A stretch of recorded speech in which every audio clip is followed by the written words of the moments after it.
এই দর্শকদের বিচার। বর্তমানে যেই ঢাকাকে আমরা চেয়েছিলাম সেই ঢাকাকে আমরা পাচ্ছি না, যেই বাংলাদেশকে চেয়েছিলাম সেই বাংলাদেশকে আমরা পাচ্ছি না। আজকে আমাদের মা, আমাদের বোন অনিরাপদ। এই অনিরাপত্তা ফিল করা এবং এই আইনের মারপ্যাচ, এগুলো অনতিবিলম্বে যেন দূর হয়, এটাই আমাদের মূল এবং প্রথম দাবি।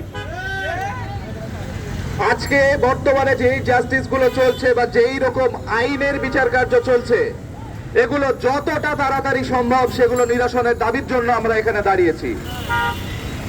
আজকে এই রাজুর দেশে আমরা গণযোগাযোগ ও সাংবাদিকতা ছাত্ররা, আমরা এমন কোন দিন একটা পেপার খুলেছি এবং পেপার খুলে দেখছি না যে একটা ধর্ষণের ঘটনা ঘটেনি। আমরা এমন কোন দিন টিভি খুলছি না, টিভি চ্যানেল খুলছি না এবং দেখছি না যে একটা ধর্ষণ, একটা লাঞ্ছনা এবং যে নির্যাতনের ঘটনাগুলো রেগুলার চলেছে, এগুলো আজকে ঘটনা ঘটেনি। প্রত্যেক দিন এরকম করে দেখছি এবং এটি যেন বেড়েই চলেছে।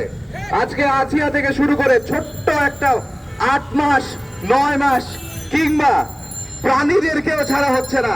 আজকে এইরকম একটা পরিবেশে বসবাস করছি আমরা।